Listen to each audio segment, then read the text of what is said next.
Some people like Melanie Conroy go and Jolie, but some people just can't seem to get their voice out of their throat. But I love it. So thank you all for coming on this unbelievably, brutally cold night. Oh my God, and here you are. It's great. You notice the front row, which is normally reserved for faculty? You see anybody here? No. There's a bunch of wimps and pussies. Yeah, but you guys are here.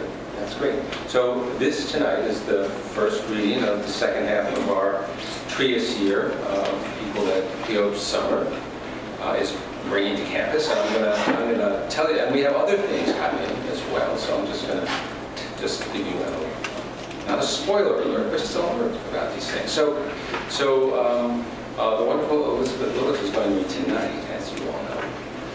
But on the 14th of March, poster will be out. Caroline Mannering in the English department and Melina Draper, a wonderful local poet, both have books coming out, and they'll be giving a reading in the Blackwell Room in a couple of weeks.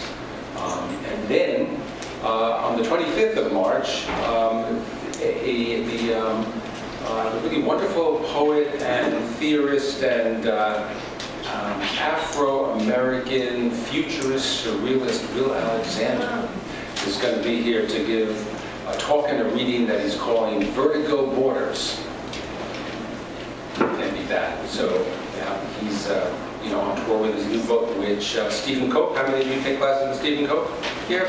Yeah, Stephen Cope's Essay Press has published a book of Will Alexander's, and he's on tour. Going to be at Ifrit College, and then he's going to be here. And if that itself weren't sort of enough, on the 2nd of April, Joshua Beckman, who is a translator of Tomasz Solomon, who was here last semester, is going to be here to give a reading. And then if that weren't enough, later in April, Kelly Link, famous of Magic for Beginners, fantastic book, and her partner Gavin Grant, who's a kind of a zine maestro, is going to be here both to read and talk about zines and to come to workshops. They're going to be here for a whole week, just like Lenny Sicilianos did last year. It's going to be called A Week of Indie Fiction. And then, I can say this, right? And then, we're hoping that our next year Trias writer, who Catherine Coles has managed to induce to come here, Chris Abami, great Nigerian novelist and poet, will be come to campus if we can have him come just to meet everybody, and maybe just give a little informal talk, maybe at the start of May. So it's a pretty full month. Or not month, semester. And it starts right now with Elizabeth Willis, whom Poetics Summer, when he finishes his introduction, just finished it, is going to introduce. So there's been a lot of further ado, but without any more further ado, Poetics Summer, everybody.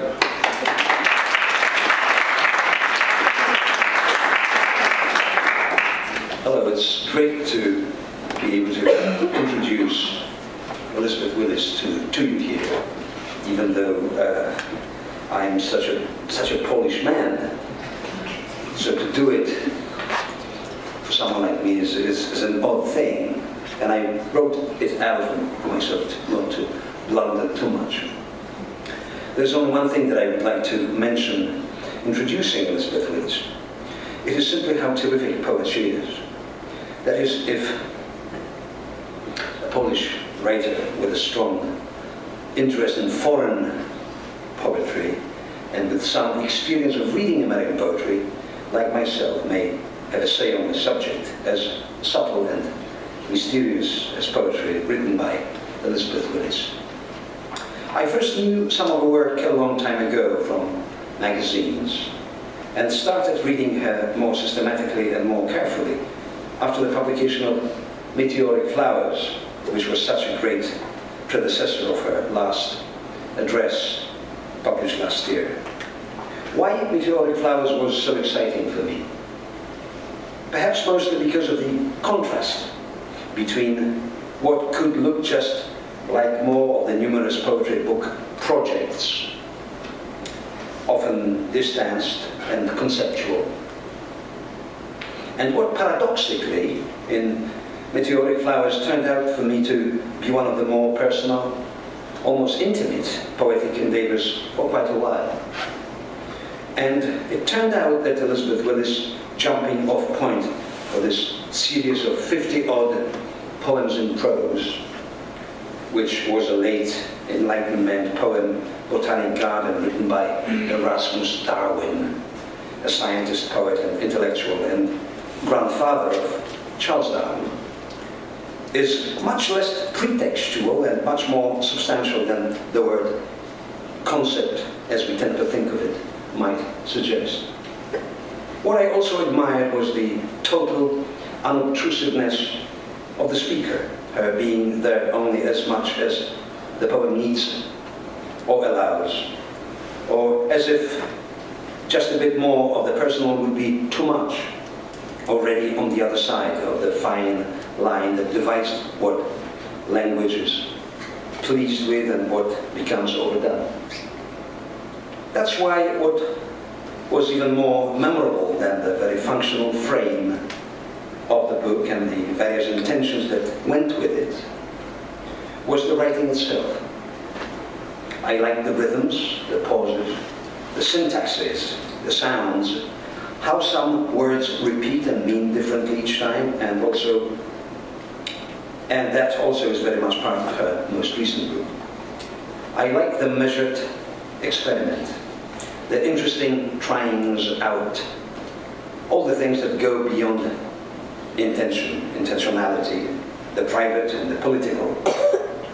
I like the way that the sentences connect and how they disconnect or make shifts, how arbitrariness is given its due and is used by her lyrical gift, by her ars poetica.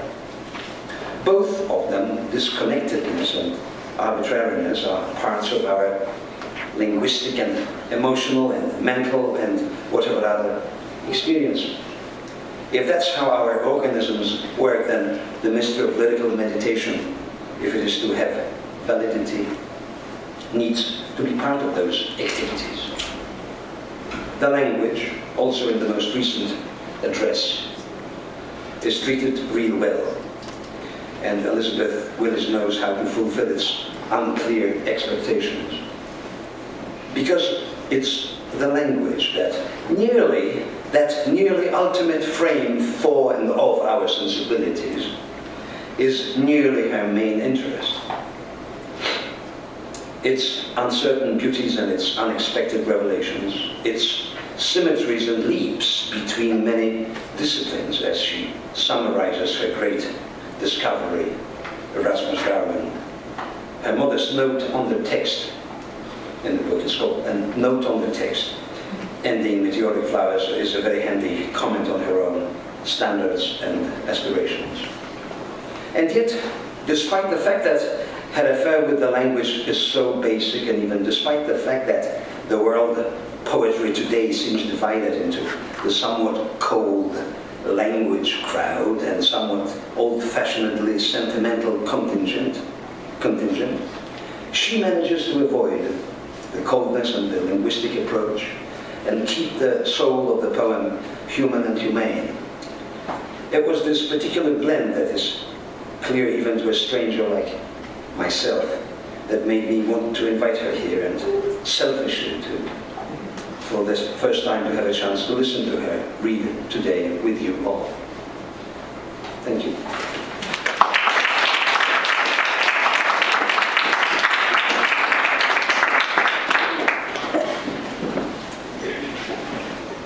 Wow, that is a very hard introduction. Thank you, Piotr. And thank you for making this happen. And thank you, David and Catherine, for hosting me. And you guys who I talked with earlier today, it's really a pleasure to be with you. And thanks for being here tonight, especially. I'm going to read from a little bit from Address and then from Meteoric Flowers and other things, and some new work, and then come back to address at the very end.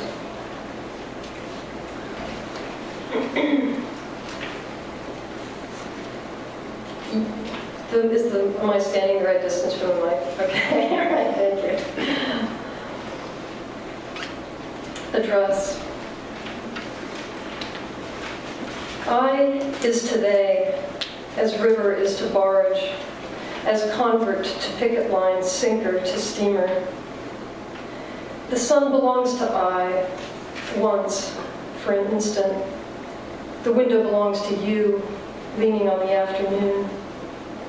They are to you as the suffocating disappointment of the mall is to the magic rustle of the word come. Turn left toward the mountain. Go straight until you see the boat in the driveway. A little warmer, a little stickier, a little more like spring. It's sort of like a prayer at this point in the winter.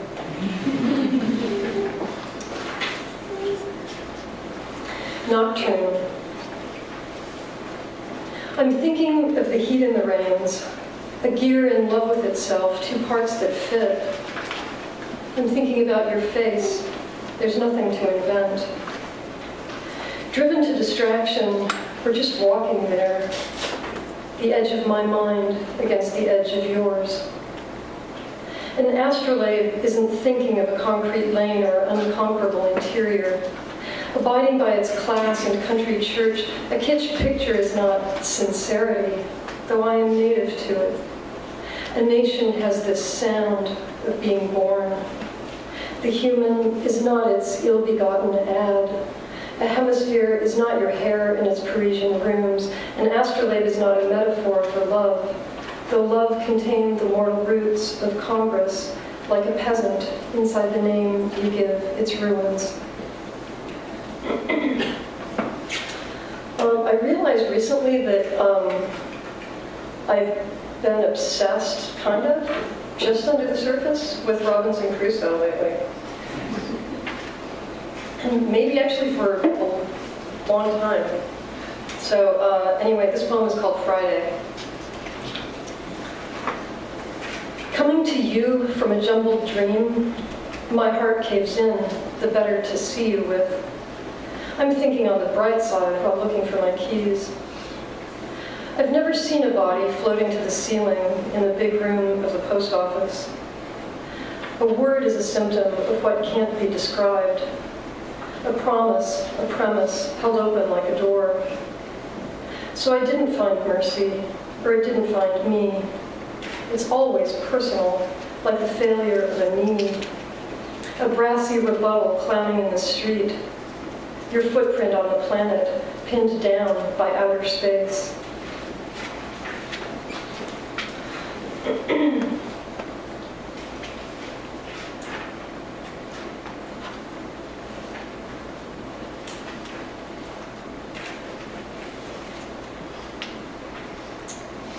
Classified. We'll trade fountain pen for outboard motor, a trembling nightfall for government bonds. We'll trade this grievance for a moment of silence, that wooded tavern for my aimless youth. We'll trade potable water for loyal army, Fabergé egg for interpretation of dreams. We'll trade heirloom lilacs for 3 cords of wood. We'll trade this meadow for a person-sized piece of shade. We'll trade fluttering leaf for a career in baseball. We'll trade class warfare for a place to lay my head. We'll trade a life of crime for a month in the country, a decorative pear for a clean, dry pillow, a wheelbarrow for an end to all of that. You guys still with me?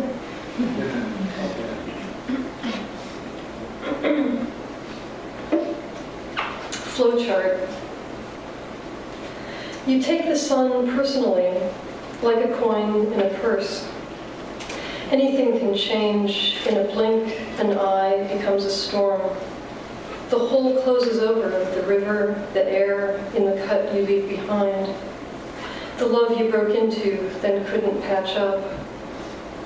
Words sail over your finest antennae. Even the warmth of a poem suggests approximate danger, wild mushrooms, camouflage.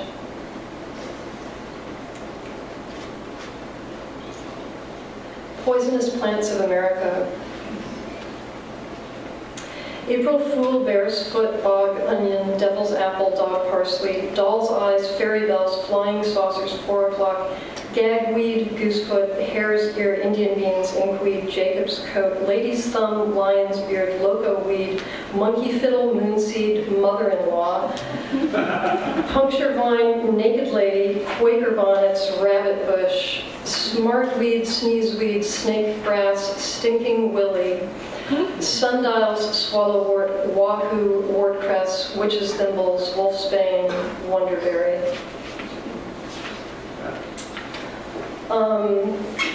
I've been talking with some of you about this next poem, The Witch, so I won't give you a preamble for it.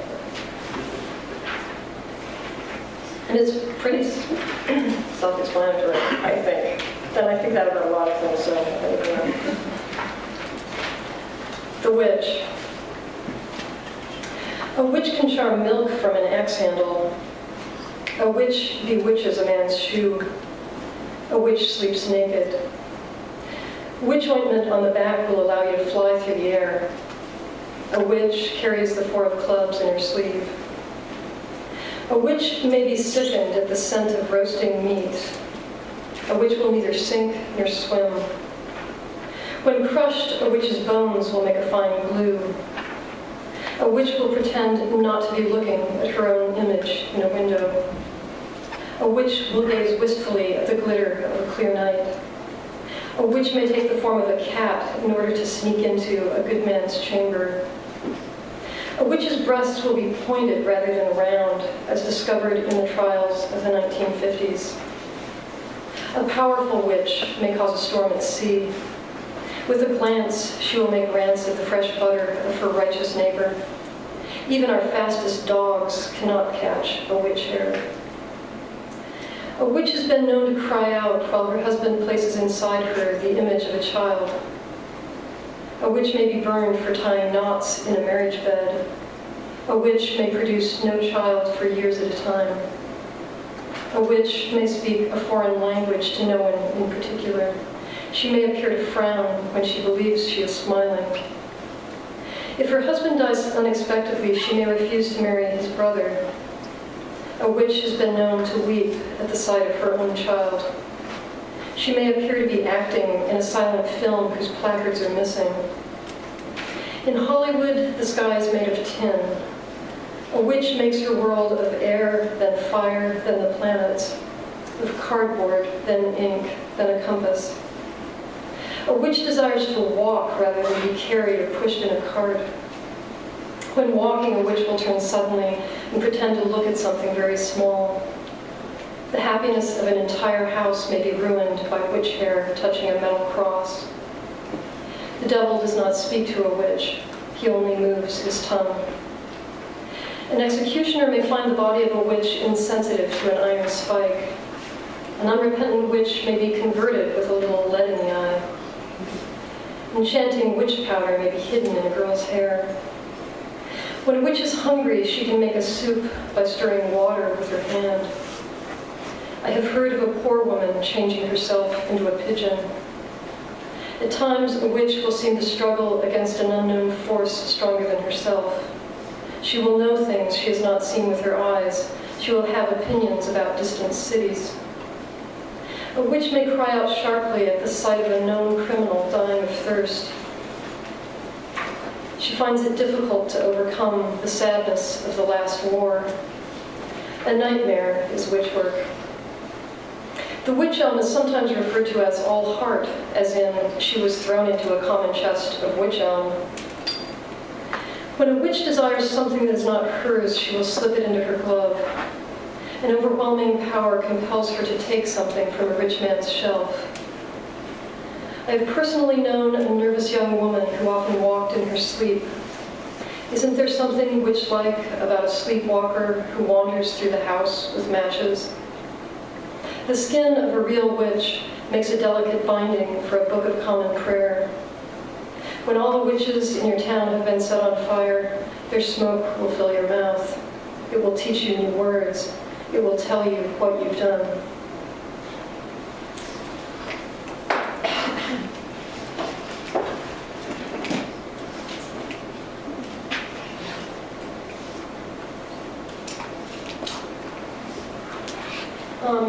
One of the poets whose work has bewitched me is Arthur Rimbaud.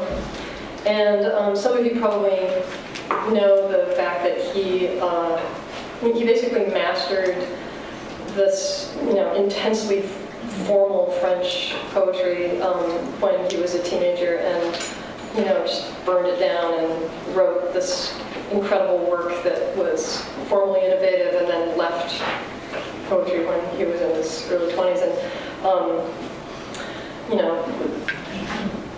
went to Africa, was a gun runner, etc. Anyway, I don't speak French very well, and so but I like reading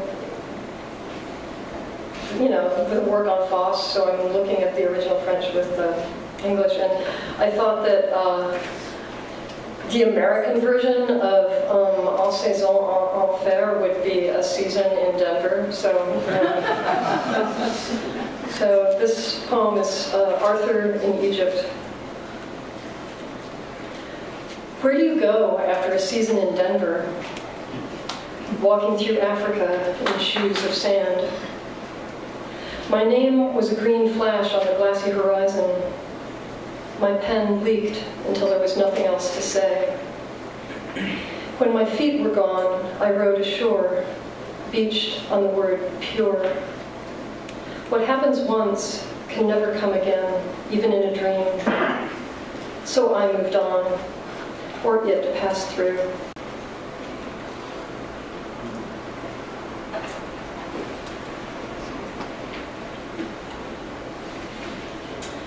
Okay.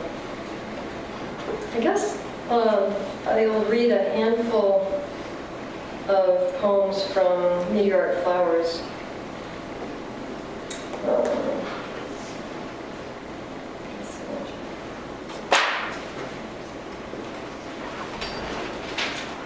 Just a second.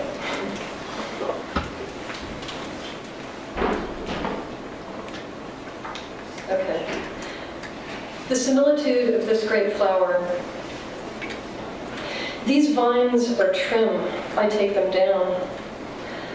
I have my mother's features in my heart, the darkest gem tripping in the tar, an affinity for Iceland. The world is clanking, noun, noun, noun. Sand in the shoe doesn't make you an oyster. This river runs constantly. The similitude of this great flower, its violent fame. Forfeit your interests while moonlight chucks the sun. Is the dog behind glass, glassed in? Heaven's voice has hell behind it. I'm looking at the evil flower, a fly in the keyhole trying to read the wall. It says we haven't died despite the cold. It sells the green room's sweat and laughter. It's misty in the dream. It says we promised to go on. Sympathetic inks. In the middle of the brook, you surprised me. Summer fox, metacomet, ginger boy.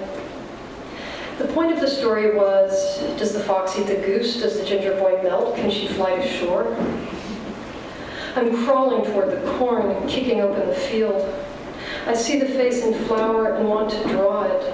I chop the tree without thinking, a book or a subtle lean-to. What if we were standing by the boat, like Seabiscuit, deciding whether to run the lane or drift into forbidden meadows? So gods fall to earth with tender irritation. What we love in time kills us, poppy dear, sugaring our skulls with backward music. Is that the heat? The virtual world has become so omnipresent. I love the sound of the mechanical world, actually, in new ways. It's become much less irritating. On the resemblance of sunflowers to insects. A smoky vessel drifts east like a slippery elixir.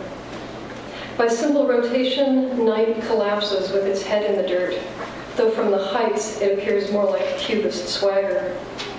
Suddenly, curtains.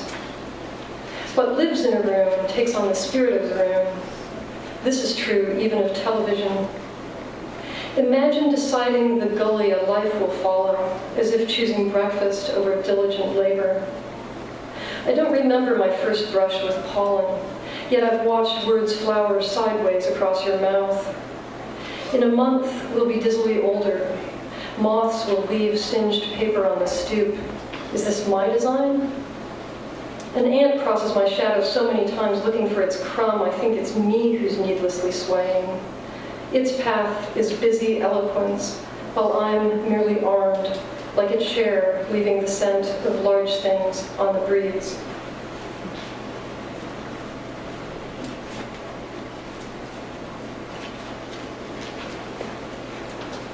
Solar volcanoes.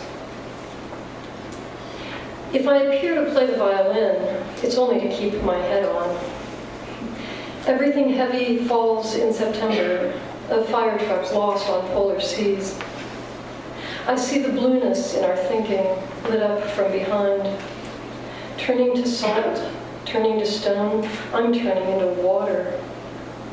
When my blood plays cold, just think where my face has been. If I can speak for the entire space station, I'd say we've suffered less than most.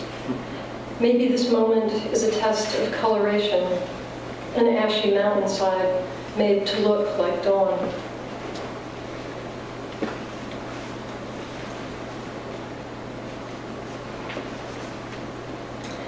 Ancient subterranean fires.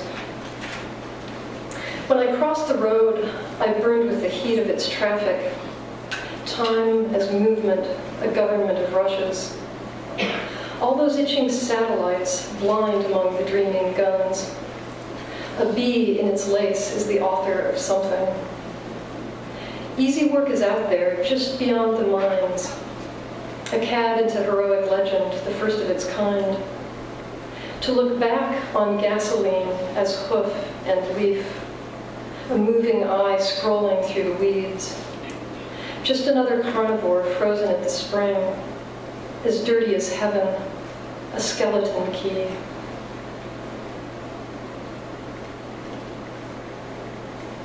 Primeval islands. This I, this me, I'm speaking from a book. That brain that taught me delicious things, forgivable trains, a signal business. I don't want to be tragic, even to the gold-leafed bug. I, Walt Whitman, with Texas in my mouth. Dismiss this fantasy in favor of our startled shade. I remembered my tricks and what they did. Even apples aren't free. Our life against the midnight lens. Poor Crusoe on Mars. I'm walking through this wall of air to comfort my Senate.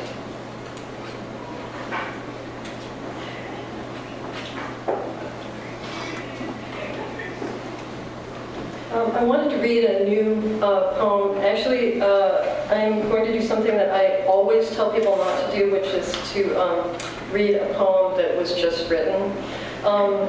So yesterday, when David and Piotr and I were driving from Ithaca up here, we were talking about the problem of titles and how hard they are to come up with, how hard I find it to come up with titles. And Piotr was saying, you know, it's easy, just look, you know, look at the poems and you'll find something. So when I woke up this morning, I went back to his chapbook that beautifully produced here for the Trias residency, and was thinking, how does he do it? I'm going to figure this out.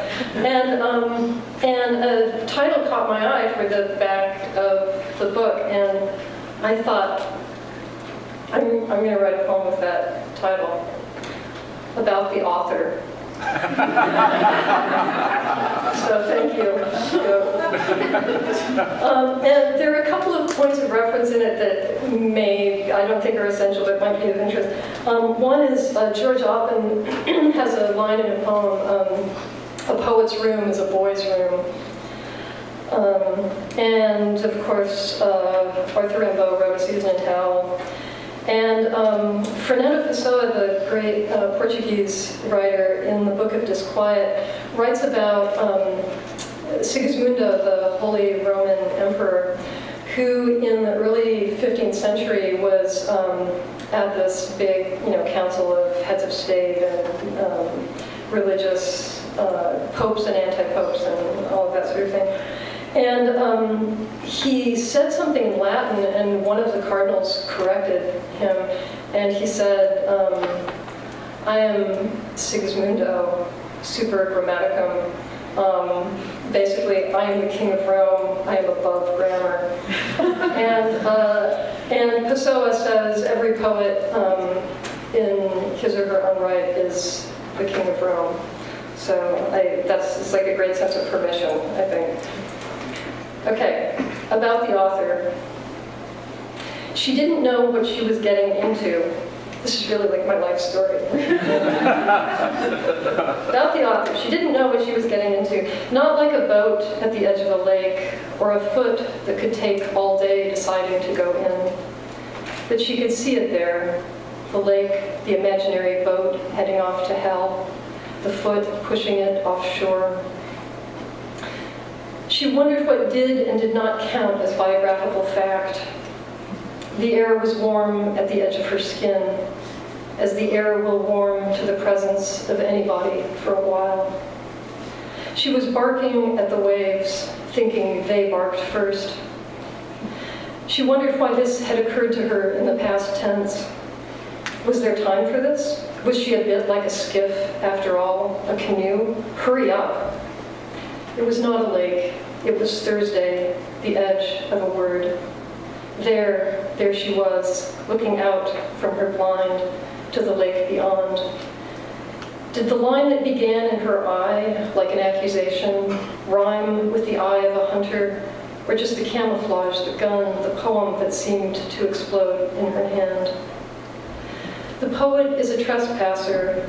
The poet is the king of Rome, New York, with one foot in a boat and one against the snowy shore of reason, wondering if, like a boy, she could go there for a season. I love the way couplets appear when you least expect them. Actually, a reason. Okay, so I wanted to read a longer piece that's the Witch poem and the Blacklist poem in my last book sort of led me to this work. And there are, I've kind of been fascinated by the notion of things being self-evident, and that being this very American construction, and that made me start thinking about what is obvious. And I was asked to write something for the occasion of a reading, and two writers had to agree to write about the same topic. And so we talked about various things, and I said, well, let's talk about the obvious. Thinking that whatever the person said in return, thinking that it was the obvious, would be the thing that we wrote about, and then we ended up really actually just talking about the obvious. So, but what's obvious to one person, that you think is this universal thing that connects you, is actually really idiosyncratic. So the things that are obvious to me in this that might not be obvious to you are the Mary Tyler Moore Show was a sitcom in the 1970s, and there were these three single women who lived in a building, and Mary worked at a TV station. But the interesting thing to me was the two people who had the most power, the guy who ran the station and the anchorman, were really peripheral characters, and the central action was around these three people who were actually kind of peripheral characters. So anyway, the Mary Tyler Moore Show comes up, Golda Meir, an early Prime Minister of Israel. And there's a work by Linda Jane called My Life that was this wonderful kind of experimental autobiography that came out in the 1980s. I think that's That's everything. Okay, so this is like a 10-minute piece. So just, you know, if you need to stand up and sit back down, breathe, something, I won't be offended. Okay, alive. Fear isn't always obvious, but obviousness is one of my greatest fears. If I look like I'm going to faint, I hope someone will bring me a paper bag. A self isn't always self-evident. Out of the darkened chaos of this thought comes Gertrude Stein. Roast beef, nickel, glitter, difference, objects objecting, an animated world upcycled into poetry. I'd like to drink until this is obvious. I'd like to have another life without having to write it down. When I saw blank verse translated as white verse, I started writing prose. I hold some truths to be obvious enough not to have to say them at all. If we're talking about conceptualism, I might say something like, I think there's a kind of conceptualism that makes a joke of the obvious, but doesn't allow for the joke to be on the artist, and the absence of that risk makes it boring, the artist wanting to feel smarter than the art, as if she's the boss and it's just the muscle. That's what my father would call a can of worms, which in the language of symbol means a lot of mortality. I don't remember the moment when it became obvious that my own body was meat. And apart from meat, mostly gristle and bone, and very little of me actually produces words, although it feels compelled to speak for the part of me that is dumb meat, which is not dumb at all, only speechless, and not entirely speechless, but needing a translator like Wittgenstein's lion. I think it was the book about the plane that went down in the Andes. I think it was called Alive, which seems eerily optimistic for a book about cannibalism. I hate to repeat myself, but I repeat myself all the time. Embarazada means pregnant, which is not immediately obvious.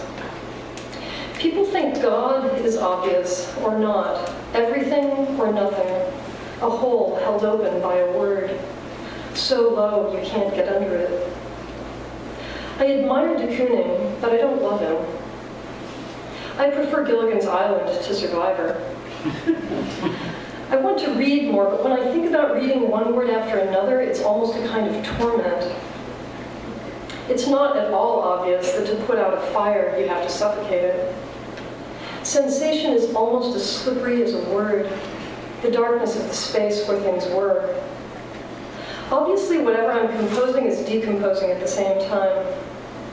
When someone says obviously, sometimes they're just saying you wouldn't understand. Obviously, I want you to agree with me. The family romance isn't obvious, and then it is. Not all histories are written. A dream might not be obvious until you tell somebody about it, and then it's all too obvious. In a land far away means I probably won't see the movie or even read the book. When did Western expansion become obvious? Slaughter sounds obvious, but is almost always tucked inside a well-dressed figure of speech. Does anyone know what soft power is? When a mystery is made obvious, people call it a revelation. It was there all along, neither uncovered nor covered up. It was a long time before I realized that William Carlos Williams could have inherited the monogrammed bathrobe of Walt Whitman without anyone noticing.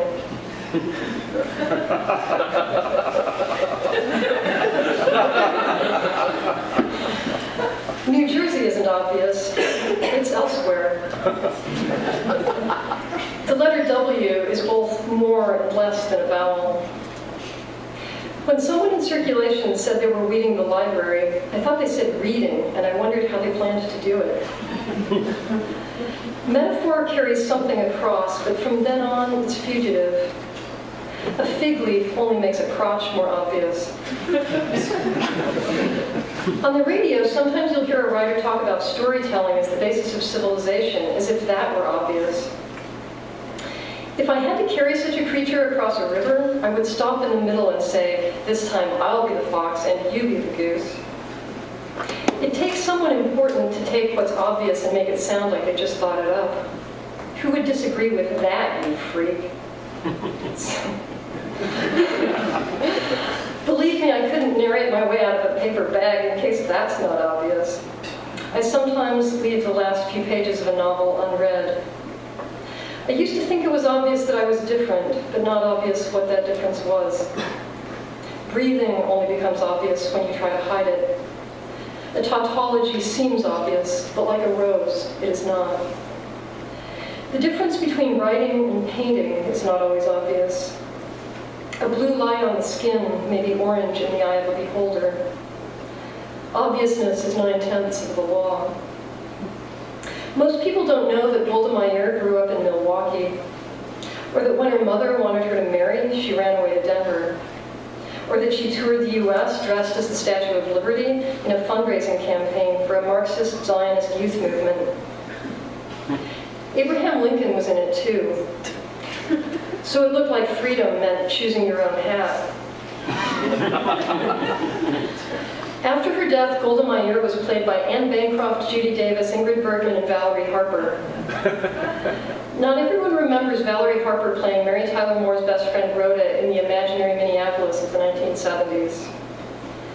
Even in imaginary Minneapolis, she wore a headscarf that made her look like she might leave at any moment for a kibbutz. If we could see what roles we are performing, would we have more faith in psychoanalysis? Rhoda was the one without anorexia. Imagine her being played by Golda Meir. In 1975, Putnam published Golda's My Life, which was not yet the title of an experimental poem. The title frightens me because I wonder what happens when you finish it, the afterlife.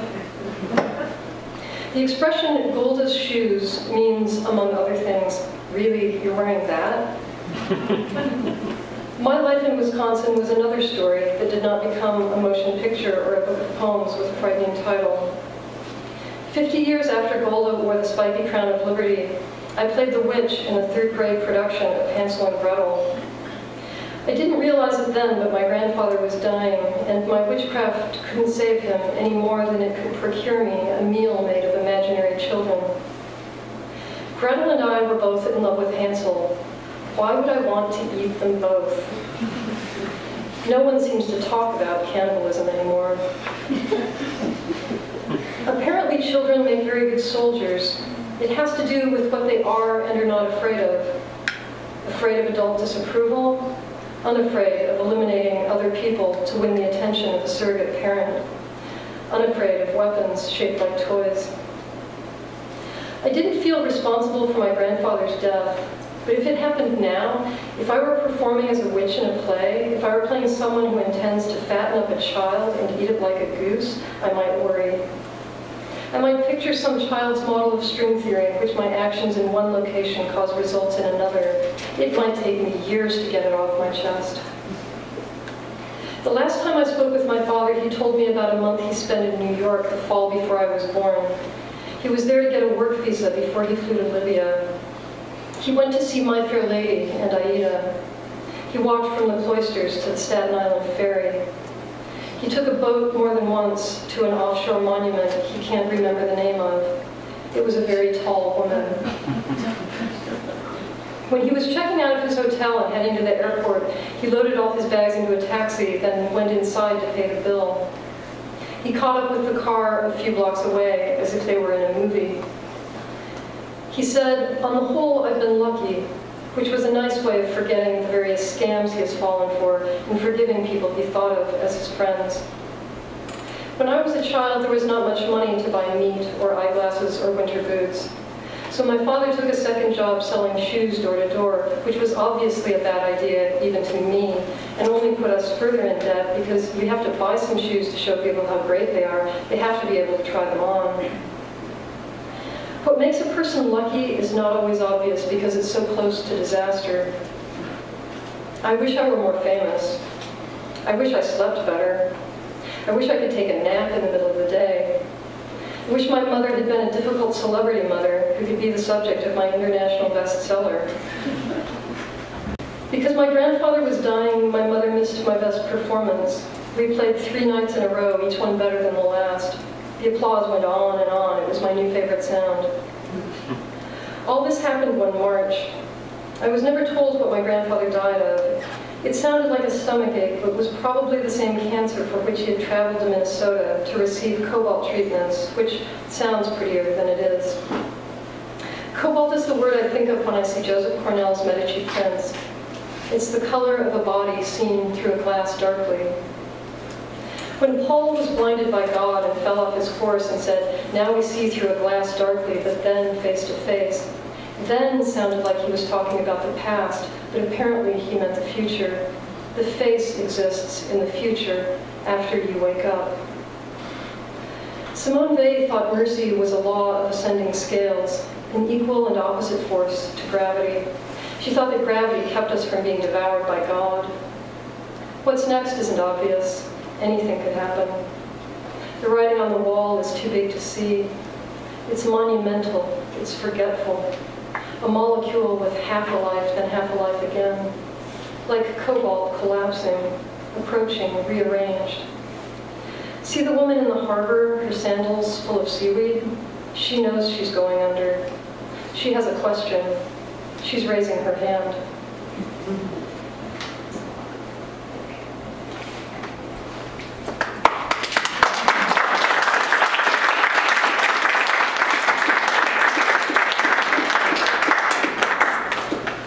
I want to end with just one poem, the last poem that I addressed. In strength, sweetness, in the wind, an inky air, in the air, finchness, in the ink, a stone. In the winter, winter, in the nest, in the plain, in the tree, filigree, in the great by and by. In the worm, William Blake.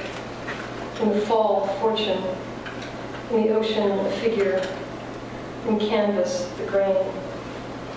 In the apartment, a body. In the mountain, its making. In the cottage, a fable. In the mind, its miniature. In the seed, a sun. In the fist, a question.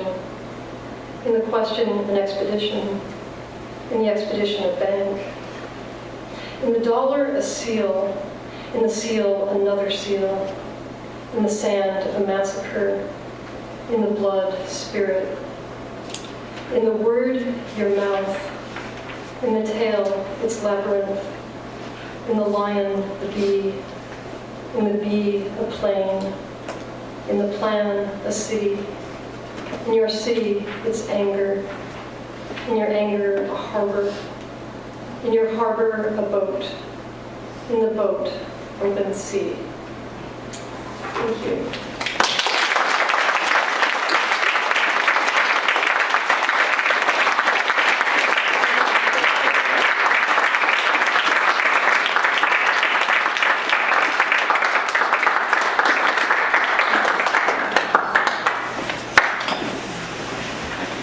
Thank you. So it is our tradition to do a modest Tap dance? a tap dance. Tap dance. A tap dance, yes, a tap dance, and a question and answer session for a little while. If anyone has comment, question, a revelation, epiphany. I have a question about 1950, the reference to, and now I forget. Yeah. It's like the architecture of the bra. Oh, okay. Yeah. They look like mirrors. I mean, really, that's all.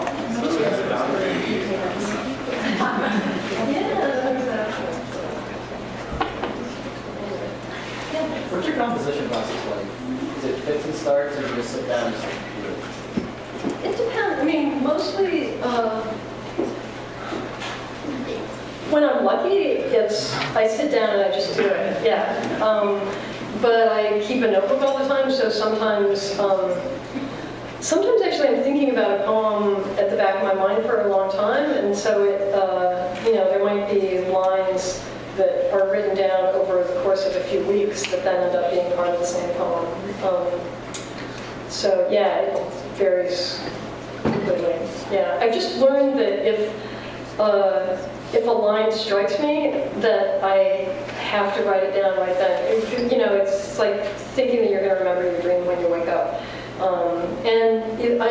I think if you do that, a lot comes. It's like you're letting the invisible world know that you're there for it or something.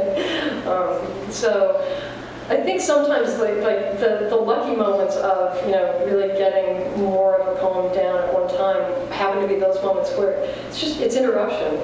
It's totally inconvenient. But yeah, those are good ones. Yeah. What was the form of that last poem you read? The Longer One Alive, you said it was called? Yeah, that's pretty much the same form as the Witch in Blacklist. Yeah, it's just one or at the most two sentences to a kind of paragraph. Yeah. I don't know why. I mean, I was saying earlier, I've been reading Whitman lately, and I think he so loves a line that's almost prose. And so I'm kind of interested in lines that look like prose, but that have a kind of poetic structure to them, to the sentence, or hopefully. Anything else? You don't have to. Okay. Yeah. Yeah, in your poem, The Witch, yeah. we were talking about this today in class, debating about it. The third to last line, we're wondering why you included real in front of the witch, when all the other witches were just witches. Yeah. Somebody mentioned that to me, and I haven't formulated an answer for that. I think just the emphasis, kind of it's like a dramatic emphasis, because the notion. I mean, I do think there are people who have certain kinds of power, but I think obviously.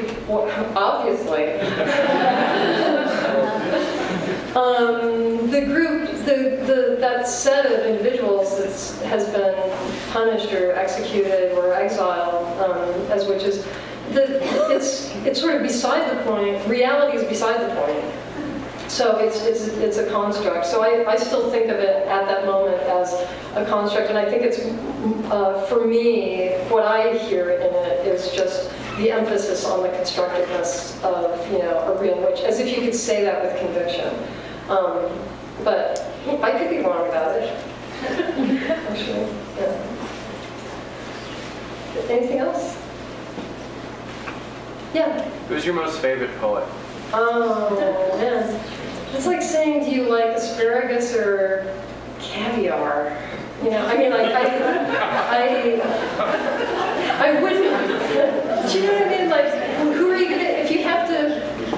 If you have to only bring one poet with you on the boat, that's really hard. I mean, Shakespeare still blows my mind. I've done. I recently did a translation of a Shakespeare sonnet. I was just thought, like, wow, I thought I was over that, but he's just really good. Dickinson, I had this similar experience like last week reading this poem, like, where did this come from? It's like she was beaming in, it's like Sun Ra or something. Like, where did that idea come from? It's like wild. It's not crazy, it's wild. And the fact that can exist, that wildness can exist within a poetic structure is fantastic, I think. So, I mean, those are some. I love George Oppen. I love Lorine Niedecker. Yeah, those are a few of my favorite things. Anything else? Okay. I'll stick around. You can ask me anything you want, even if you don't feel like